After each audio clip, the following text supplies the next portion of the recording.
Ajay Alok, the point that's being asked is, this was, as per the founding fathers of India, the Constituent Assembly, the Uniform Civil Code was meant to be part of the Constitution as part of the articles guaranteeing the fundamental rights. But because of opposition within the Constituent Assembly itself, it became a directive principle. A directive principle, as you well know, is not binding.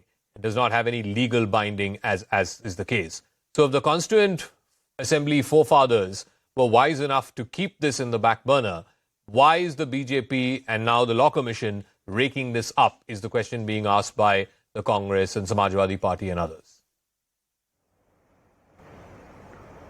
See, Zaka, if you trace the history nicely, you'll realize that during the Constituent Assembly, there were lots of friction about implementing this Uniform Civil Code, so it was kept aside.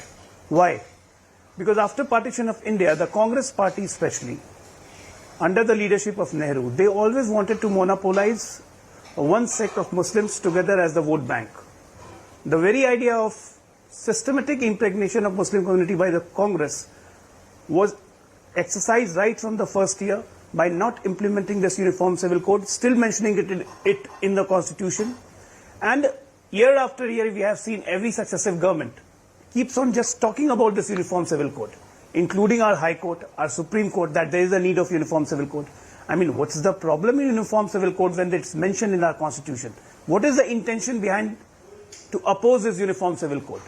Most of the countries have the Uniform Civil Code. Even if in Islamic nation you go, they have the Uniform Civil Code. Then what's the harm in a country like India, where we have so much pluralism, where we are a democratic setup and we can't have a Uniform Civil Code? Why this question? Why this debate? Who is opposing it and why they are opposed to? Why we can't have one law, one country for everyone? And the Uniform Civil Code specifically mentions about three things. It specifically mentions about land dispute. It specifically mentions about marriage. It specifically mentions about divorce. Then what's the issue?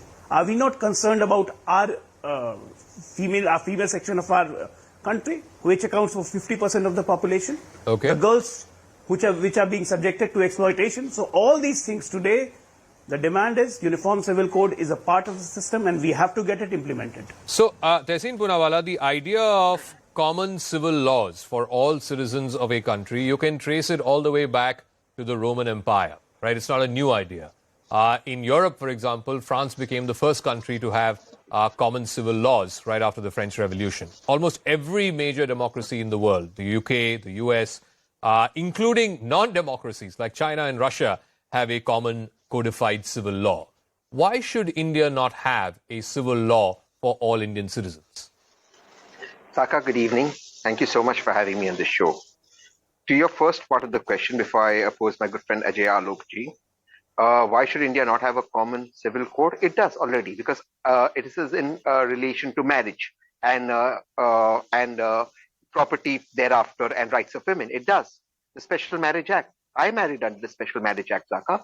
It is a common code where Zaka, Ajay Alok, Tehseen, atheist, anybody can marry under that law. There is no binding. It is one law applicable from the Union Territory of Jammu and Kashmir to Kanyakumari, from Nagaland to Gujarat. One common law. It exists. Point number two. What you're talking about again with regards to marriages, various religions, they have their own set of laws, which you are saying to bring under the ambit of the Uniform Civil Code. Please bring it. Ajay Alokji's contention that this affects Muslims, it does not, because I'm giving you government data.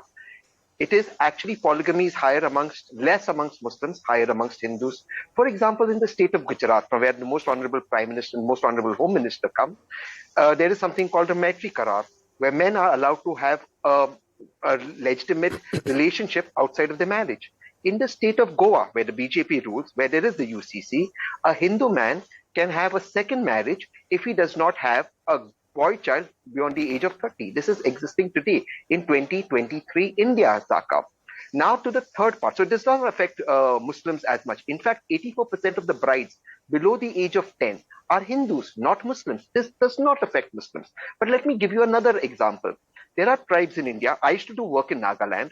There are tribes in India where their customs are different from customs, say, in our say in Maharashtra or in Uttar Pradesh or in Delhi, for example, they are matriarchal tribes, where, for example, the succession goes down to the son-in-law, the second son-in-law of the daughter, not even the first son-in-law. So there are different customs. Now, if you want to bring all those customs under one law, please do it.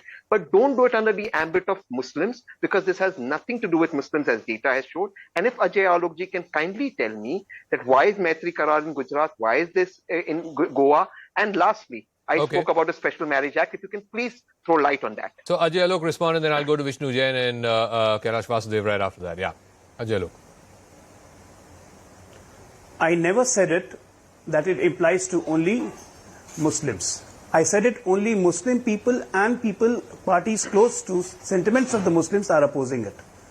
Hindu Code Bill was introduced way back in 1946, and it was continued by Jawaharlal Nehru, just citing the various ill things which were there in the Hindu society, and it was done. But at the same point of time, this Uniform Civil Code was opposed by the Congress party, congressmen, saying that the cultural identity of the minorities will be in danger, and that is dangerous to the democracy of this country. If you read that, that's the famous line quote, that the cultural identity of minorities in the country will be demolished, and then the democracy will come under threat.